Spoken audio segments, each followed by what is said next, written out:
Welcome to The Naked Podcaster. Get ready to hear the story of someone strong enough to bear it all. The Naked Podcaster is a representation of freeing yourself, giving you permission to be real in all your quirkiness, baggage, struggles to success, and tragedy to triumph. I'm so excited you're joining the journey. Your past doesn't define you, but it does lead you on a path to today. Let's get naked. Welcome to The Naked Podcaster. This is Jen Taylor, and today I'm here with Belinda Zilberman. Did I get it right? You got it right. Woo! All right. And I like your first name, Belinda, because I'm a Jennifer, and Belinda's not a Jennifer. So I like it. I can pronounce it, and it's not weird, but it's not the most common name. It is not. It is not. I really like it. You have a website, and your website's Paikia? Yes. Mediation. Mm-hmm. So jump in, and we'll have the link, so don't worry about spelling my phonetic pronunciation. We'll have the links to that. But tell me about what you do. So I call myself a transformative mediator and a relationship coach. And what that means is, the practice of mediation, which has got elements of the mental, emotional, intellectual side to it, where we're trying to help people navigate conflict. But the transformative part means that it's a way of approaching conflict and how we experience conflict and challenges in our lives, that when we start to use it for our highest selves, when we start to use it to develop in our relationships, to understand where we come from, where we're going, what we want, how we want to feel, our conflicts actually can be a tool. They can actually be that path towards the life that we really aspire to have. So I work with couples who are in conflict. Often they're on the verge of divorce. Sometimes I'm lucky enough to get them when they're like a few years from divorce. So they're in a really different head state of like trying to stay together and see if they can work through the conflicts. And I've been doing this for 8 years now in Portland, Oregon. Oh, I was going to ask you where you were because I wasn't sure. You're in Portland. Okay. Yeah. Excellent. So tell me about your background is impressive. So I'm kind of bragging about you right now. Anytime. Okay. Tell me about your degrees. Because you said transformative mediator. I know I can get certified as a mediator or a CAS. I mean, there's some court terms where I can get certification, and even as a coach. Mm-hmm. But you don't necessarily need a lot of certification. But you are pretty impressive. Your little resume. So tell me. Well, and that's funny because I think that a part of my awakening, my growing up, my becoming into an adult and maturing was recognizing sort of the difference between going and getting a lot of degrees and trusting inner wisdom. So I say this all with a caveat to say, it is I do not feel better or smarter than the average person for having gotten so many of those degrees. So it was a lot of, proving worth, I think, early on. So I have an undergraduate in communications and anthropology. And then I went on to get a law degree, practice law briefly.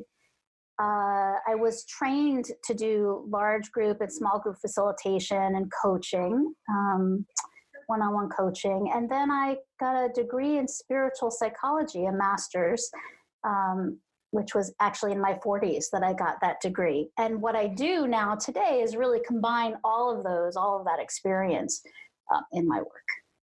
I just think you're right. It doesn't necessarily make one person smarter than the other. I have no degree, and I understand that. But when you've put in the time and the dedication to achieve it, I still think we need to give kudos. Well, so you help people facilitate not getting divorced. Yeah, it's interesting. I'm always averse to actually saying that because I think that for some people, divorce is perfect and it's meant to be. I support people in getting clear about that choice. My goal is that when a couple comes and sees me, that by the end of their time with me, they're either they're starting from scratch. They have learned what they needed to learn. They've gotten clarity. They've done a lot of repair and healing work with each other, and they re-choose each other from this new place. Or they've done all of that work and the couple gets really clear individually, each person in the couple, that it's time to move on because they're on different paths. But oftentimes what ends up happening when you listen to people tell their stories of divorce is one person had their foot out the door for half or much of the marriage, and the other person's trying to pull the person back in. And when people divorce in that way, one of them feels ultimately like they didn't have a choice and they were victimized by that process. And the other one, may live years or decades with guilt of having to impose that decision on the other person. So I really want people to be able to come together and choose together what's going to feel like the most correct decision. And of course, that doesn't mean that everyone's always like, yes, this is, I'm so thrilled I'm getting a divorce, but there is a clarity that can be gained by going through the process I take people through, that can do a lot of the healing and a lot of the completion work before the two people ever separate. I love it because I'm divorced. I've been divorced, and that story of mine is probably a little similar to yours. And I didn't get married to get divorced, so I didn't want to, but I also felt like I don't have any more tools left. I can't stay the way it is. I don't want to leave, but I don't have the tools. And I went to therapy both times, and I thought, well, at least we can end. You would have been the perfect facilitator, because what I wanted to do is move through it in a transition where we can move through it in a healthy way. Mm-hmm. And I think that was accomplished for the most part one of those times. And the other part, it would have never mattered what anyone said or how much therapy we went, because he didn't want it. And so, but he didn't want it to change either. Mm-hmm. So, and then, when I'm in a lovely relationship that I love, and we went to therapy when we were having a really hard time. And I said, look, at the very least, what therapy will do is help ease the transition. We have kids and I feel like a total failure. And it did the opposite. The opposite. We did that thing where we were like, oh my God, I really like you. I love it. Yeah. So I can understand it from several different perspectives. I think that what you're doing, it's just that there are other options, I guess. And you had written that to me, that it's not divorce or not divorce. There could be other choices in there. Mm-hmm. Doing it more gracefully. So take me back in your life. How far back do you want to go? well, see, because we pre-game for a couple minutes, that's right on. Like, well, the year of Jesus's birth would probably,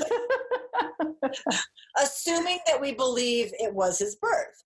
Right. So, I mean, I love how you put it when we were chatting earlier. So wherever you want, but I feel like you'll do it justice. Yeah, taking you back. Well, this is the Naked Podcast, isn't it? So, yes. Getting really real. I mean, I think, if you're going to tie in at all who I am today as a person and the work that I do to my family of origin story and where I come from, I think that it's one of the things, having written a book recently, that I start sharing from the very beginning, which feels incredibly relevant, which is, of course, the relationship that my parents had, sometime before I came to being, and where they come from.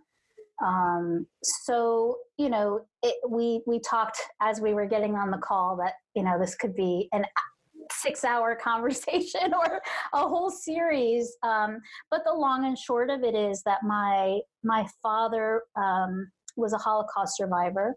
He passed away in 1991, and he came to the U.S. As a teenager, and met my mom when he was somewhat older. There was a 15-year age difference between them, which is pretty unique, I think, which in and of itself would cause challenges in any relationship, even the best relationship. But they were both, how I would describe them is they were both escaping their upbringings. They were both fleeing. My dad never stopped fleeing, fleeing the Nazis, fleeing the history of what he had lived, being born in Paris, France, and living there through the entirety of the Holocaust. And my mom, having been born the youngest of 4 children, the only girl in an extremely strict Catholic house in Belgium, actually, where, in Europe, I think religions still to this day can be a bit more traditional ways of thinking about religion, and in many ways much more restrictive in terms of upbringing and how one is allowed to live, let's say, and how, the personality and the unique characteristics of a person are allowed to shine. So I think this is really where the story begins. And I can remember hearing at some point, many years after my dad had died, having a conversation with my mom once about getting pregnant with me. It was not anticipated.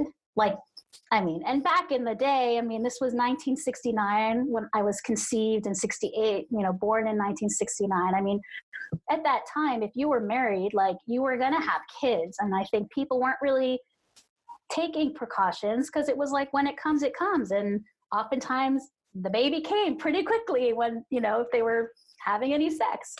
So I think when we talked about how I was conceived and, this kind of feeling somewhat guilty about a mom saying to her child, we were so happy that you were coming, but you weren't planned. And then learning that my mom was incredibly depressed when she was pregnant with me. And maybe if we had the lens to see it through the lens that we have now, maybe it was postpartum, maybe it was, all kinds of, the symptoms of having a child, of being pregnant. But I definitely feel like I came into a household where there were 2 people who didn't know who they were.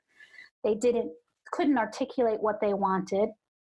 And the marriage itself was often blamed, as if it were a third entity, right? The marriage is the problem kind of thing. And as a very, very young child, I never didn't know the word mediator, but I felt it in my bones that even as a little girl, it felt my responsibility to somehow create peace and love and connection in my household.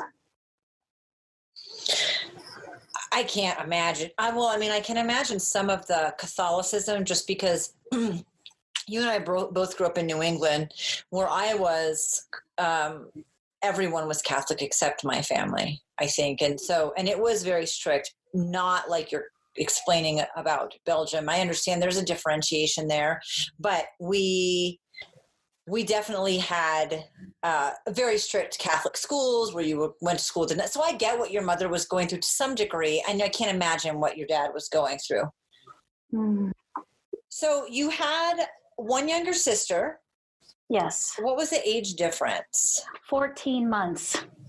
Oh. Yeah. That was pretty. And I know you have a lot of hindsight now, which is great. That helps put the pieces together. Mm. Your mom had depression when she was pregnant with you and after. Did that go all the way through your sister's pregnancy and after? I think so. She was not diagnosed at the time. Again, remember early 1970s, people were not going to therapy at the time.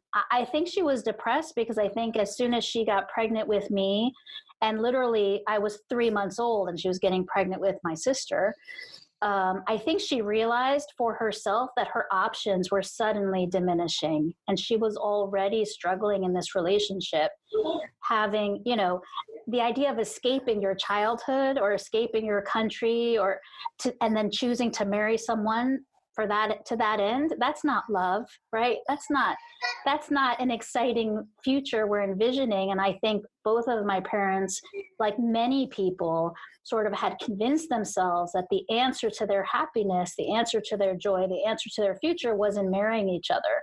And I think, getting pregnant, while there may have been physiological changes that were going on, it was really more the emotional and like the physical world reality of, oh my gosh, I'm a mom now. I'm forever connected to this man. I'm forever responsible for this little being, and feeling completely incapacitated to live that life. And I really think that that's where her depression, she had headaches her whole life. She passed away 5 years ago. Oh. Her whole life had headaches. Her whole life had stomach aches, was a smoker, except for when she was pregnant with me, a smoker her whole life. So it was something that I think she could hide well, but I don't think that she ever quite escaped this feeling of, her life should have been quite different. I don't think that that's uncommon in our generation. Wait a minute, it wasn't what we were expecting it to be. Or even getting pregnant now unexpectedly and early. I mean, we know when you have kids, I tell my kids, don't have kids until you think you really want them. And even then, you're going to be surprised because it's so much more difficult than we realize. I think we have this happy image of it, and that's not the full reality. And although I never stopped doing most things or lost my identity with my kids or anything like that, but it sure changed a lot. Life for sure, dramatically. And in that generation, like you said, having kids in 1969 and 1970, you were pretty much done at that point. Well, and remember too that she hadn't finished college. She was in college when she met my dad. She, decided to leave. Already, becoming a career woman was still more of the exception than the norm. I mean, I don't remember many of my friends' moms working out of the house. She had left her country, right, to come to the U.S. with my dad. She had left her family. But again, like you said, I don't think her story was atypical. I think many, many of us choose to get married, think we're consciously choosing, right? But choose to get married, choose to have kids mindfully, intentionally, awake or not, from a place of this is going to make me happy, right? Or this is the solution. So I think her story, I think my parents' story, and having reflected so much on it, and considered it and looked at it from so many different angles throughout my life and then living my own story in relationship and parenting and co-parenting and step-parenting, and as I've done, has really helped me, I think, to have a deeper understanding of how we make these choices and how often we haven't gotten real clarity on our intentions and our motivations. Oh my gosh. I have a question for you. Did you look at your parents' relationship? It has nothing to do with how much you love your parents, but think, I want to do this so much better. Oh my gosh. Of course. I think I was like 6 or 7 years old. Yeah. My mom would leave, right? That was like, okay. Yeah, I was little. It was not fun to live at my house. And then as a teenager, my mom actually told, and I share this in the book, that my mom turned from our Subaru station wagon. She was driving and turned to the back where I was sitting. My sister was sitting in the passenger seat to say, "I'm leaving your dad." And I remember it kind of shockingly being so angry. I had just turned 17.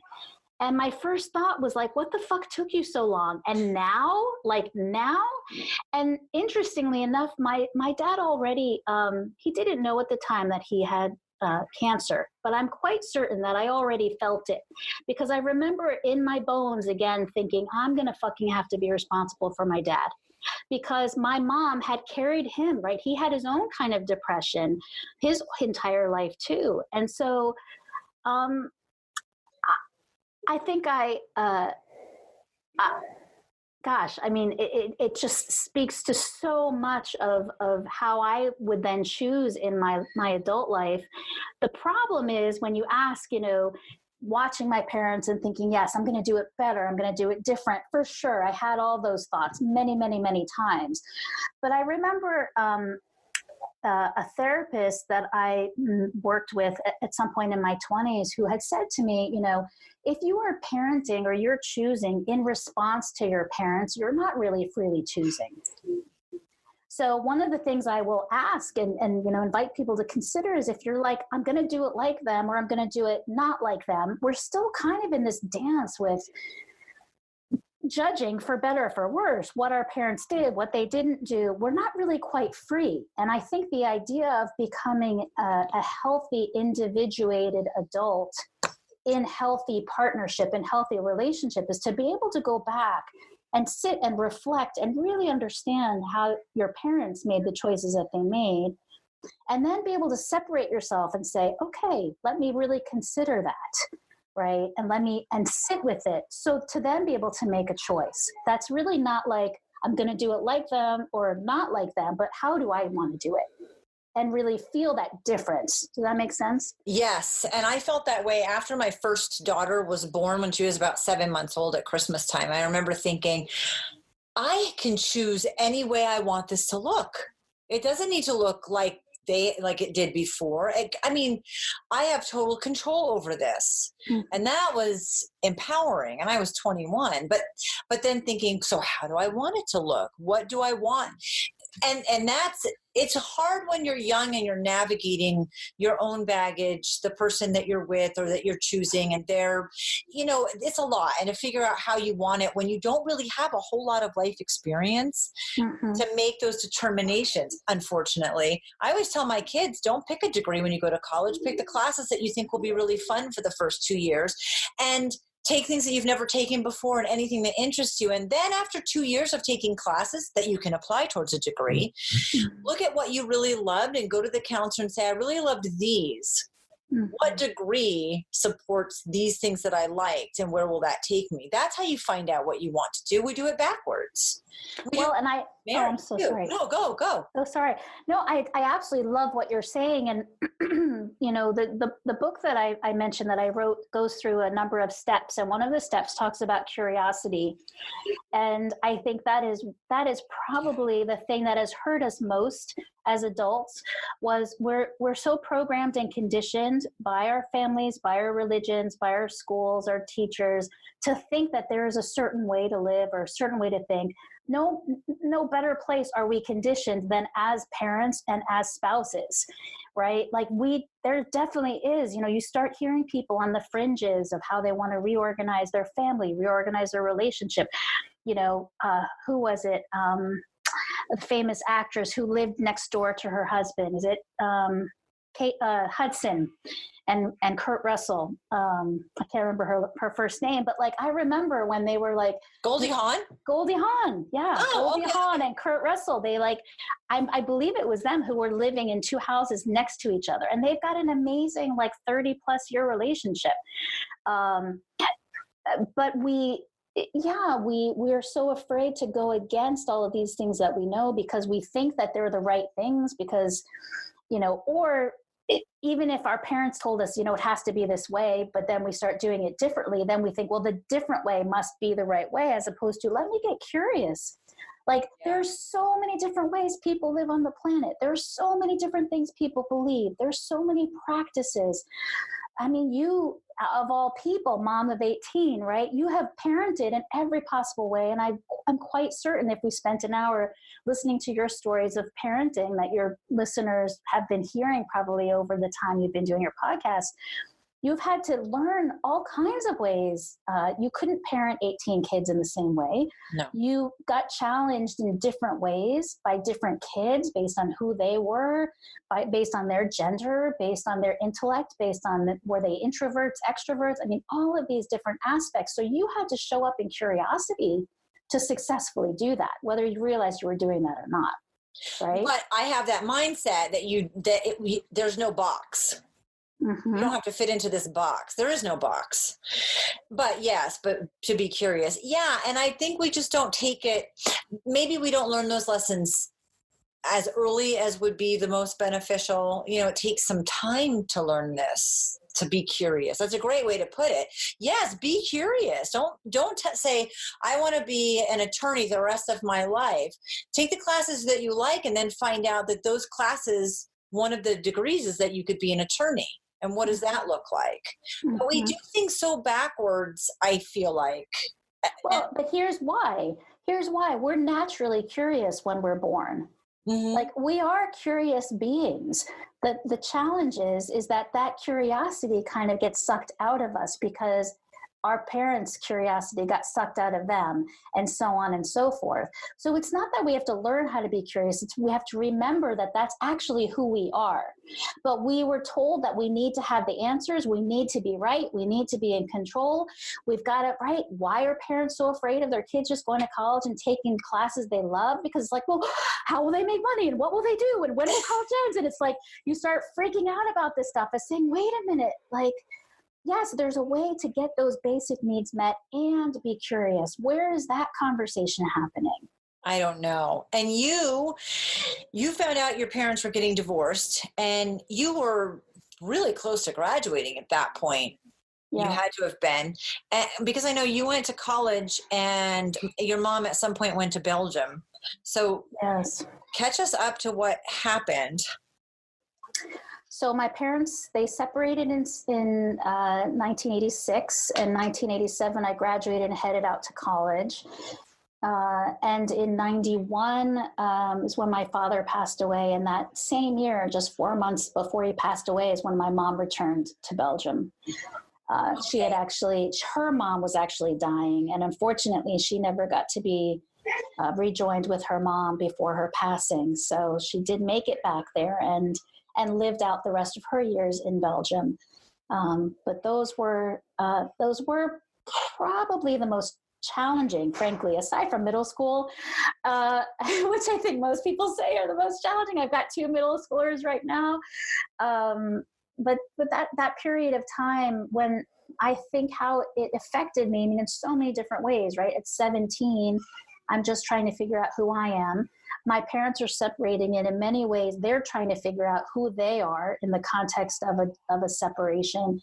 They actually never got divorced because of my dad's passing, and my mom didn't want to push that process on him. So they just lived separately until he passed away 5 years later. But it was a time, to really ask a lot of questions. And in many ways, maybe my fate was sealed at that point about what I would do in my life, because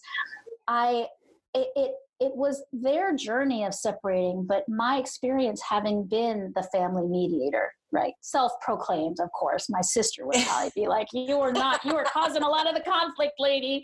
Like, you were a big part of the problem. But, I had to have answers. Like, I remembered thinking, like, their separation, even though I knew that it was for the best, that they were a couple that really should have separated much before then.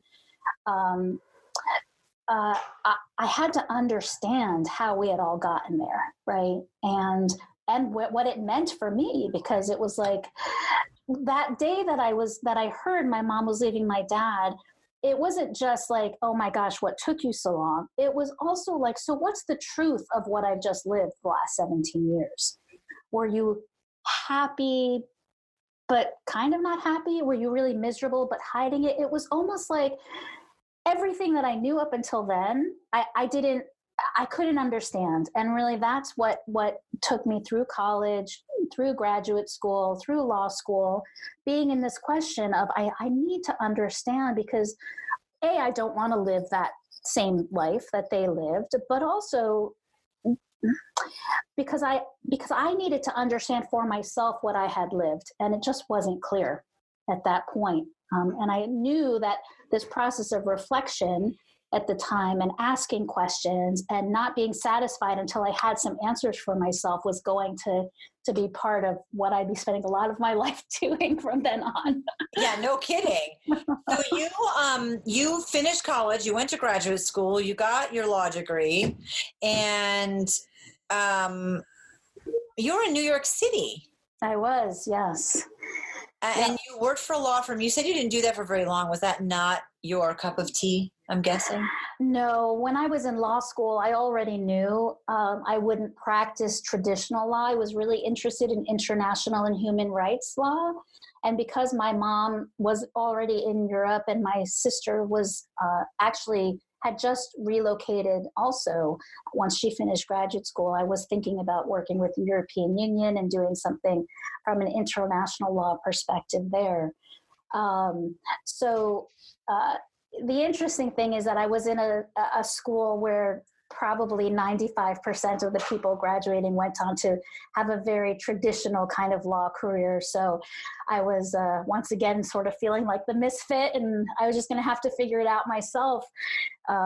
And you know, that's where the interesting turn of events happens for me, where it's January of, gosh, what year would it have been now?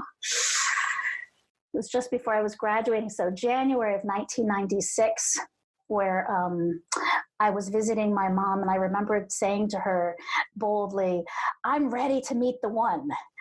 And thinking, I had this clarity. I wasn't quite sure where my career was going to take me, but it was like, I've got this education, I've got the tools, I've got the skills.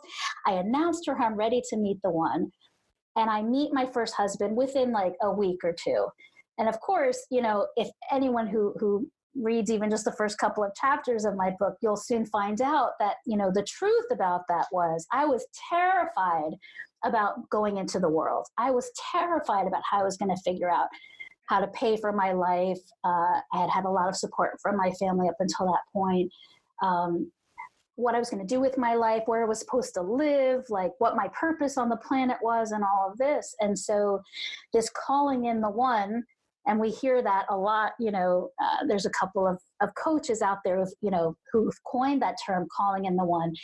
For me, this was, you know, not really calling in the one. This was, let me have someone to kind of sink my teeth into so that I don't have to go figure out all of this stuff. Because if I can be in a relationship with someone and make it work, then maybe I can avoid doing all this other stuff. Of course, I didn't know that then. We don't think it through subconsciously, do we? No, the irony is that I thought I had really thought it through. I mean, I really thought I had my shit together. Oh, yeah. But, you know, it would take that marriage, and not just that marriage, but a second marriage, to realize that as thoughtful as I had been about who I was and what my purpose was and what I wanted to do on the planet, there were a lot of unresolved issues and childhood traumas and patterns that I had been unwilling to look at and resolve within myself. And so it was much easier because I was good at relationship. Like I could figure a relationship out. What I couldn't figure out was myself, my relationship with myself and my truth and my curiosity. Do you think that though you were good at relationship and not with yourself, do you think that if you had been good with yourself, that relationship wouldn't have happened anyway? For sure. Right. For sure. I mean, so despite how good we are, I'm good at relationship too, man. I am. I kill it. I can kick ass and take names at relationship.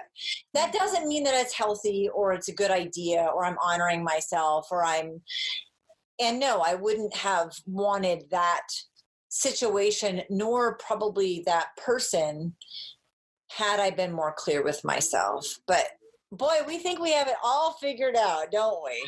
Well, and the fun thing to discover, you know, decades later now is that we choose people, or how I perceive it now, really how I work with people is from this context that we choose the perfect person at any given time in our life to do our work, our internal work with, meaning that person is going to trigger all of the places within you that you haven't yet looked at.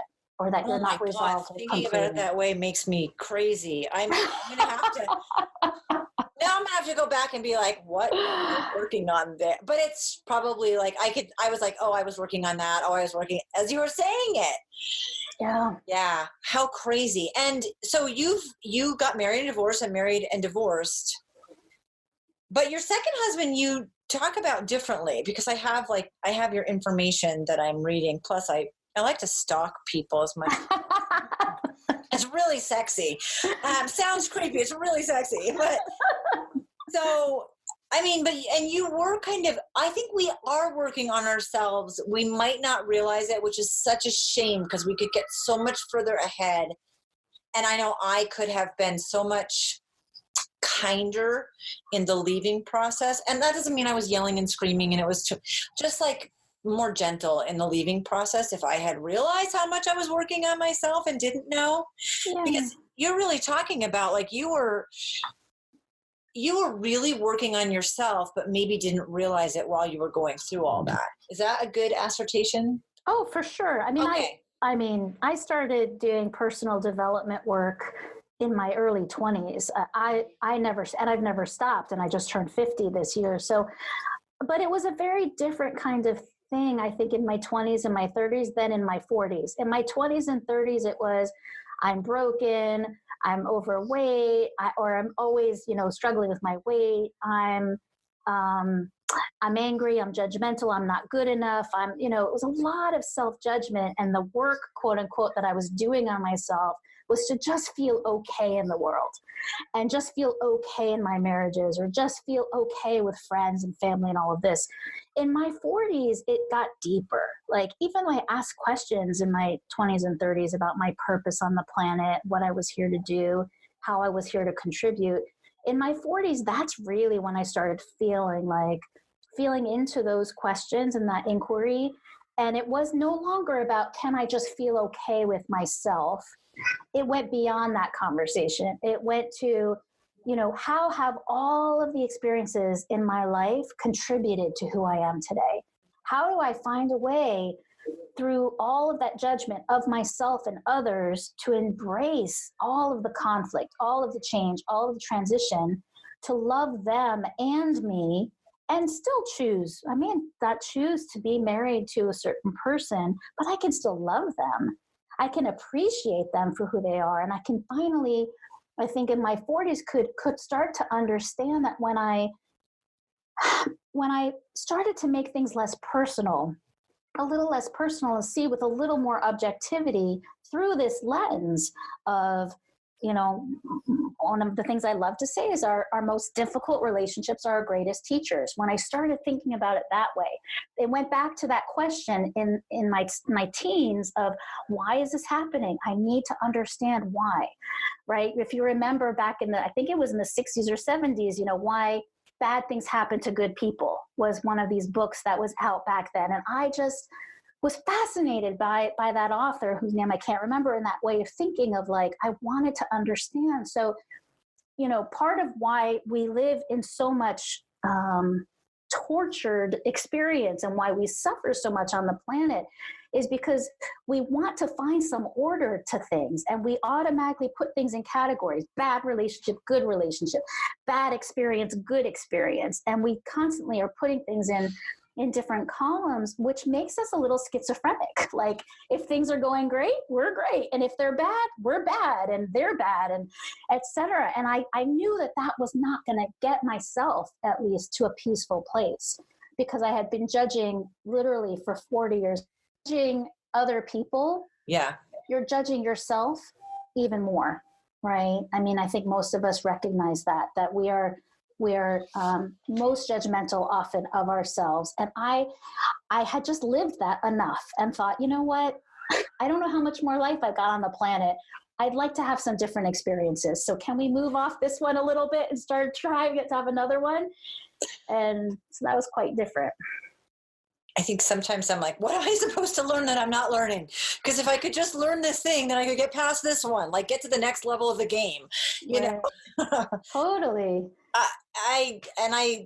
But I do think that I've always felt that my experiences, I'm there to learn and to teach. And I don't know at what level or percentage either one of those is at, but everything that I've experienced, positive or negative, well, what am I learning and how can I use this to teach or as part of my experience? But it's hard to be introspective when things are tough or to do it all the time. For sure. So you got divorced the second time, and you talk about him that like you had no doubt he was your soulmate. Mm. Did you still feel like that, or? When I was getting divorced? Yeah, I mean, you were 39 and you were facing the end of that second marriage, and things shift so much when you divorce. I mean, instantly. Yeah. It's like flipping a switch. I still felt like he was my soulmate, but I guess here's the difference. At that point in my life and years after, what I started to embrace was this idea that we have many soulmates. Okay. Right. We have a tribe of people. We are on the planet from a spiritual perspective. And frankly, I've even expanded that to say we can be in relationship with anyone. Anyone. It's just, it's because part of what we've been misguided to believe is that the relationship exists outside of us versus how I relate to you. I mean, you and I have just met. Look at the kind of relationship we're creating. You didn't know me. I didn't know you. But the experience we're each having right now can be seen through the eyes of what you're choosing to experience and what I'm choosing to experience. Not because you're a certain kind of person or I'm a certain kind of person. We don't know each other well enough to be able to say that. So it's like the example of being in a relationship with someone who you're standing next to waiting for a bus stop. If you're in an amazing mood and you're happy and love is just flowing, guess what you do? You turn to that person. You make a joke with that person. You laugh. You create connection in that second. So I think I absolutely believe that I believe all the relationships up until now in my life have served me. There's no question. And in that way, they're all my soulmates, my parents, my sister, my friends, my boyfriends, ex-boyfriend, everyone has been a soulmate in that way. There was definitely something special and unique about him. And I had some experiences during the marriage as well as after that one could say went into the spiritual realm, past life regression, for people who are interested in that kind of exploration that confirmed that we had actually had maybe you might call it a soul contract, or we had lived other lifetimes together. So there were aspects about that made this feel like a more profoundly significant relationship from that level. But really, I think why I speak about him perhaps differently than any other relationship I had had up until that point was that I consciously and intentionally learned and grew maybe the most in that relationship. And in that way, it was the most beautiful and the most difficult relationship of my life. And to me, that's how I would call at this point him my soulmate. Wow. That's a really incredible way to look at it. I love our talks. Holy cow. That's because you wrote that and I was like, that's interesting. The man you divorced and you're remarried. Wow. That's a great way to look at that. Makes me, again, it's interesting when people say something that shifts. So you said two things to me that shifted my perception. One is that every relationship is a soulmate on some level. And wow. So that's incredible. And then you were 39. You had a toddler. You were a single parent. You're a step parent to 2 daughters. Did you keep in touch with them? Oh, yes. Good. We're still in touch. Yeah. Oh, good. And I love that because I just take family in from everywhere, Mm-hmm. You're now my sister. You just don't know it.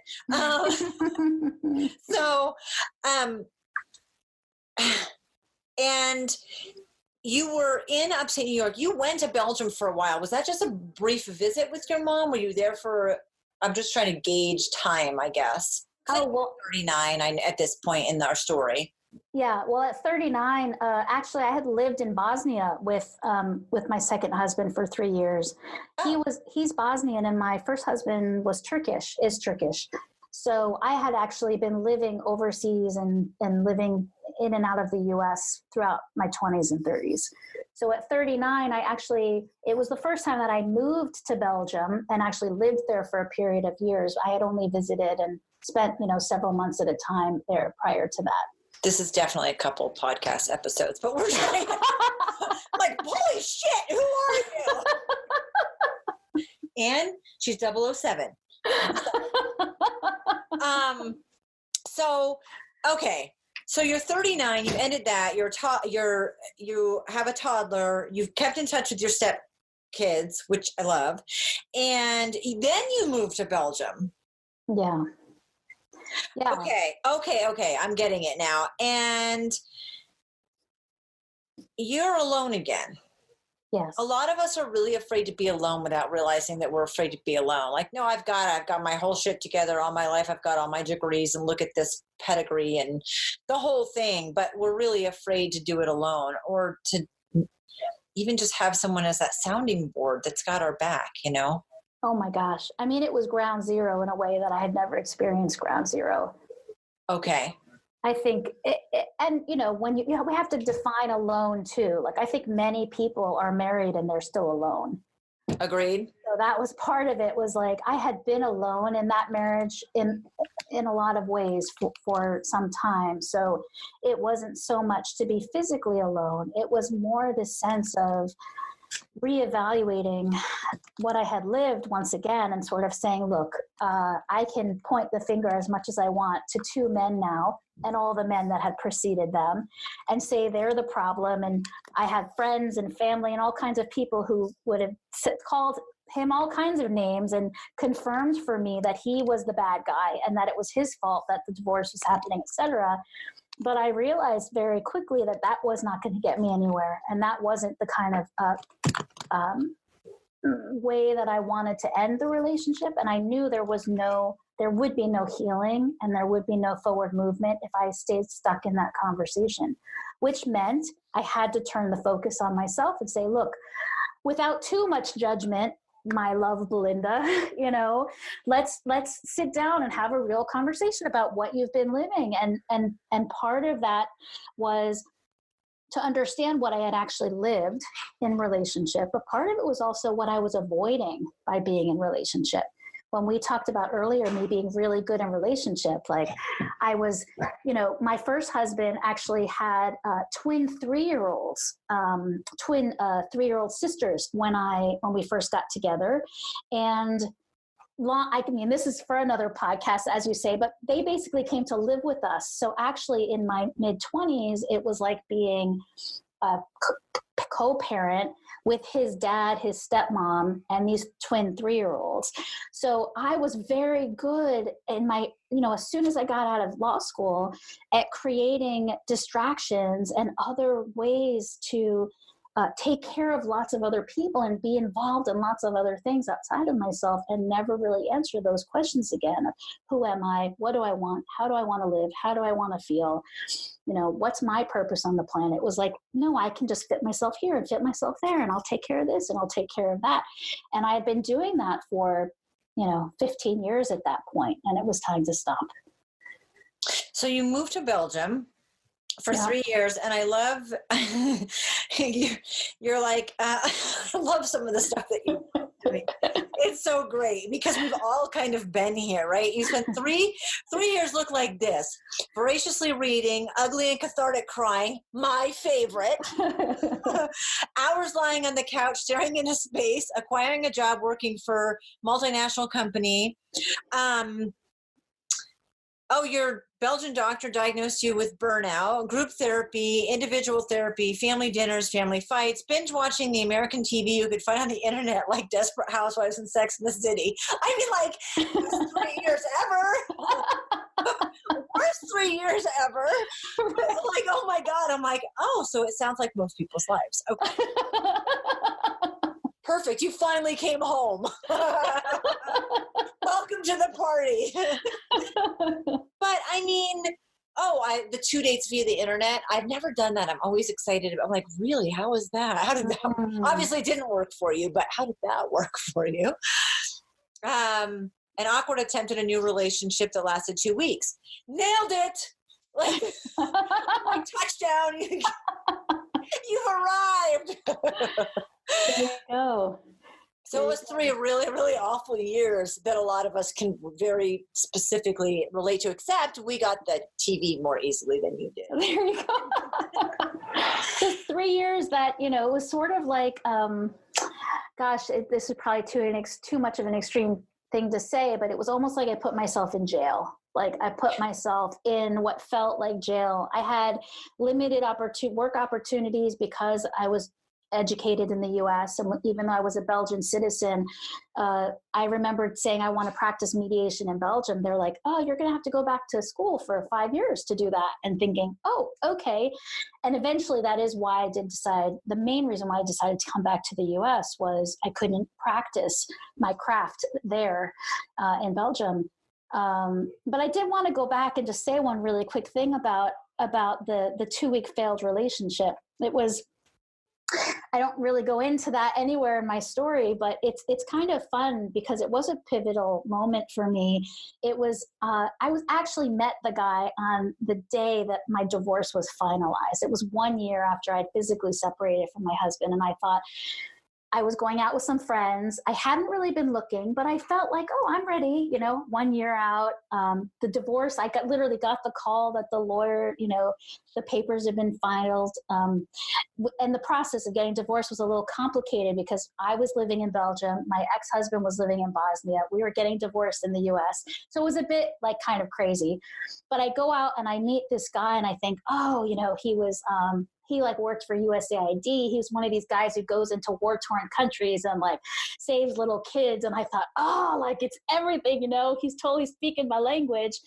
And it was pretty atrocious. And why it was atrocious was he was sort of on the surface, this image of what I thought I wanted in a guy that I hadn't experienced in the past, but just underneath, all the same kind of patterns that I had lived already were surfacing. And I remember going to group therapy with my Belgian doctor. And, he said to me, Belinda, you'll know something shifted inside of you when you start making different choices. And it was such divine timing because the choice that I had made to be with this guy it felt so similar, different guy. I say this in the book, different guy, same experience, because I hadn't shifted anything within myself about who I was attracting, what kind of experience I wanted to have with someone, and also how I felt about myself, because he was rather aggressive, and you could see that it could become an abusive relationship at some point if we continued. So it was sort of back to the drawing board and let's stay single for another period of time till I figure out within myself what's got to shift to have a really successful, healthy, interdependent relationship. And you really committed to doing that, to understand yourself, and you describe it as walking through the darkness. Yeah. And I know any of us who've been through any kind of real major struggle, but especially those of us who have gone through divorce and having to figure ourselves out again, it feels very much like that. So you did. I love this statement. You said, I rejoiced in the idea that I was able to find my way to love when you embraced all of your failures. Yeah. I mean... Yeah. I realized I was human. What? That I was human, and that that was the gift in the darkness. And I still struggle with this at times, because even though I had that recognition, I had that realization, I've lived my life for a decade now with this kind of mindset, but I can still get trapped in those moments of something's happening in life and it doesn't feel like it should be happening that way. And then I go to judge the situation or judge the person or judge myself. And I have to remind myself and be actively engaged in these practices of, wait a minute, it's all part of this journey. It's all part of the experience. Allow it to happen. And guess what? It's going to be uncomfortable. Nobody wants conflict. Nobody wants difficulty. Nobody wants a pipe bursting in their house, right? Nobody wants, right? Their kid to come home with an F on a paper. Nobody wants these things, but they are part of life. And damn it, we have to stop resisting that this shit is just fucking part of life. It's part of life. And once we can do that within ourselves, And within everything that's going on, how we experience it is where we have choice. Whether or not there's going to be a tornado that comes through your yard, whether or not your kid's going to get into college, whether or not till death do us part is going to happen, we can't control these things, but we have choice in how we live them when they happen, how we see them when they happen, how we're kind with ourselves and others when they happen. That's where there's power. And we're continuing to focus ourselves in directions where we don't have the power. Right? We can't force somebody to love us. We can't force somebody to stay with us, but we can still choose how we're going to be when this stuff happens. So I agree. I think we're a society. I don't know if it's the US specifically or just human nature, but we try to control everything. And I always use the example, like I can't control if a guy cuts me off on the freeway, but I can decide that I'm not going to relinquish my control to this person that doesn't know me, that I'll never see again for the whole day, because now my day's gone to shit. Like I just gave that control up. I had that control. So I love looking at the areas in our lives where we can control it, not control it in a manipulative or derogatory manner, but like I get to experience being cut off and react to it the way that I want to. Exactly. I can't control that it happened, but I can control everything else surrounding it. Exactly. And the fact that sometimes you can just be really glad you didn't get into a fucking accident. Yes, I mean, or somebody didn't take out a gun and shoot you the way this is happening in the world these days, right? So I choose to have gratitude in that situation, that it wasn't worse, and that I know that I don't have to give up. My whole day is now bad. It's just blown to hell because some dude I don't know cut me off on the highway. And I also don't know his story. His wife could be in preterm labor at the hospital. That's it. And I don't know. That's it. I just always think, I hope everyone's okay. I hope everyone's okay because you just did a really asshole thing. So I hope everyone's okay because I don't know his story. That's right. But and that's the curiosity again, Jen. Oh, right. There was I had that same experience of being in the car and having a reaction. And it was my daughter was 5 or 6. And she's the one who said, Mommy, what if he has his pregnant wife in the back of the car and they're rushing to the hospital? And I thought, like, this wave of love and gratitude and joy. Like, I was like, and we needed my child. I needed my child to remind me of this. Like, through her eyes, there was nothing wrong or bad about what he had done. Through her eyes, it was, we don't understand exactly that point that you're making. Right. And he could be just a total jerk doing a jerk move, but I'm not invested in that if I don't allow myself to be. And now you're talking about bigger situations, getting somebody to love you, being divorced, having relationships. I mean, those are way bigger than being cut off on the highway, but it goes down to that smallest base thing all the way up to the bigger things. You're right. I never recognized how much curiosity, that's a great word for us to remember that I want to point out. So you arrived with the rest of us. You joined the party, and you started to really listen to you. Yeah. Which I love. And then all of us have this wealth of experience inside of us that we can draw on. And so your story is completely different from mine, but God, what a wealth of knowledge you have from that. And then you have a wealth of knowledge from your education. Mm-hmm. Which is something totally different. And when did you have the light bulb moment that like, oh, wait, I could take all of my personal experiences and all of my degrees in education, that drive, I could take those and marry them. Interesting word. It wasn't on purpose. That was not on purpose. But you did. You married. It was a great amalgam that you brought together. And you could create something completely different for people. Mm-hmm. When did that happen? When did the light bulb go on? I mean, I think upon coming back to the U.S. and I moved to Portland, Oregon, even though I grew up in upstate New York and spent my 20s in and around New York City, I moved to Portland, Oregon for many, many reasons. But the main one being, raising a young child and wanting to develop a business. I thought, this is going to be, I can be a big fish in a small sea, as opposed to going back to New York City. And so that was part of what got me to this part of the country. But I think it was coming back. I also look at 7-year cycles. And so for me, I was actually just turning 42 when I got here.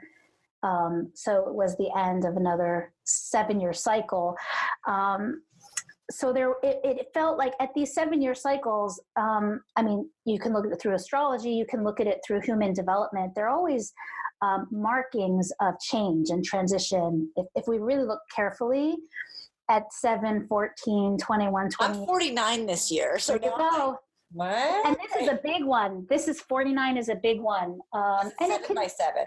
It can be subtle, right? It can be just changes within, like changes of how you experience yourself in your body, changes around your mindset. For me, it was this difference between, I think I stopped trying to prove anything about who I was, even to the depth of like proving why it was right for me to be on the planet. Because if you remember back to the very beginning of my story, I had this question, or I had this kind of feeling most of my life, like I was an accident. Or if my mom was depressed and my dad was depressed, did they really want me? And it made it about them. But then there was this bigger question of like, why am I here? Like, what's, not just like what's my purpose on the planet, but why am I here? And I still hadn't quite resolved that up until that point. And I think when I stopped asking that question and said, look, to my knowledge, God is not going to come down and have a conversation with me and convince me that there's a reason why I'm here. So stop trying to like have somebody come and tell you why you're here, and just accept the fact that you're alive and you're a human being and you were born and you have been graced in millions of ways since you've been on the planet. You are here, and the world wants you here, right? So once I got to that point, it was like, okay, once again, going back to embracing all of those experiences, not having to prove why I'm here, not having to figure out my purpose anymore. It became more than about following it. And it was really this embracing everything that happened in my life. Then it was like, as you said, I kind of just looked back and said, wow, 42 years of pretty interesting life, if I'm the only one who's saying it was interesting. But I was like, this has been a pretty interesting life. And then, having conversations, realizing I had been having these kinds of conversations with individuals, friends, family, people had come to me for coaching my whole life. And then it sort of just all really clicked and said, look, while there was a little part of me resisting it, and really in part because I had two of the most important men in my life, my dad, who said, you'll never want to do anything in the law. You're going to hate it. So I had that in the back of my mind most of my adult life. And then my second husband saying, oh, you're not going to want to work with divorcing people and unhappy people. That's so miserable, right? And like having them in the back of my mind and saying, you know what? Thank you for your opinions. I'm very clear that this is the work that I'm meant to do. And it's been doing it ever since. So I'm going to make a comparison that's pretty maybe odd and definitely not fun. But when you describe more and more clients coming to you, not necessarily wanting to divorce or separate, this reminds me of when someone is suicidal. It isn't that they want to die. It's that they want their pain to end. Yeah. And when I read this sentence from you, you said they desire relief from the struggle or discomfort by trying to understand and understanding. They want to get out of the situation that they're in. It doesn't mean suicide. It doesn't mean divorce. It means you feel so stuck in the moment that you don't know. There doesn't seem to be any other choice. Right. Which is suicide. I mean, that's how people feel with suicide. And you're explaining, which is so true and so crazy that those two would be related like that. You don't necessarily not love the person or not want to be married or not want it to work out or not want to put in the work, but you want the pain and the discomfort you're feeling to end. And that's the only way out that you think you have. That's right. Okay. Because I was like, wow, that's not a good analogy, but it actually is a pretty good, it's exactly the same. And so what I love that you do is like, well, maybe separation or divorce or not being in a box, staying together but not being in a box, living in two separate houses or however that works, will maybe there are just other options. There's divorce or separation, there's staying together, but within those three choices, there's so many choices. Yeah. And So you help to show that maybe one of those is right. Divorce, separation, staying together, but it can look so much different. You can get through it and not be in the pain that you're in. And there's not just one way out. There's all these other infinite options. And that's what you're giving people. Yes. Yes. And, you know, when I start to work with people, I always say for a 90-day period, if you want to work with me, you're not going to make a decision. There's no decision making in that 90-day period, because one of the things you were referencing earlier about having experience and having education and all of this and finding a way to bring that to the table for any of us to do the work we're going to do in the world.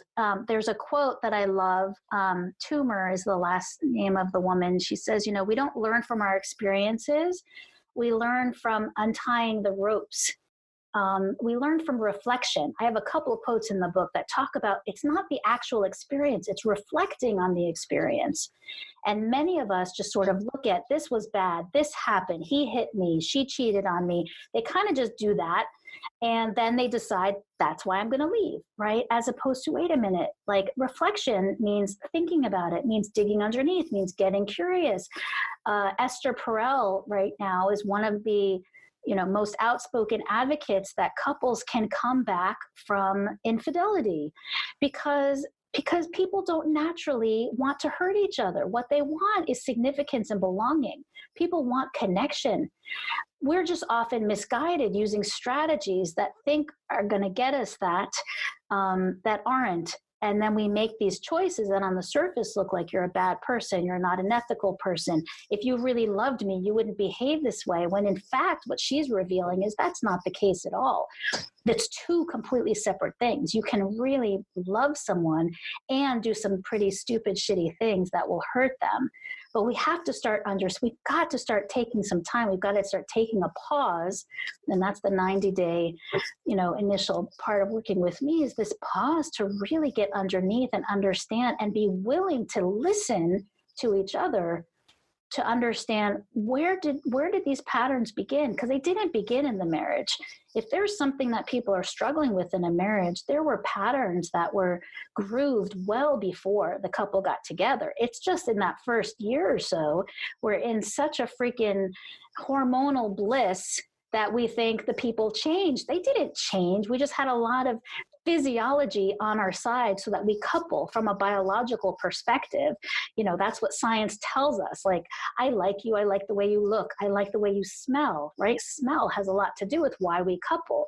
Then my hormones are raging and I'm just like, I want to have sex with you all the time. And I want to do and then all of a sudden we move from that stage, which is actually a scientifically documented stage of relationship, into another stage of relationship that's not as sexy.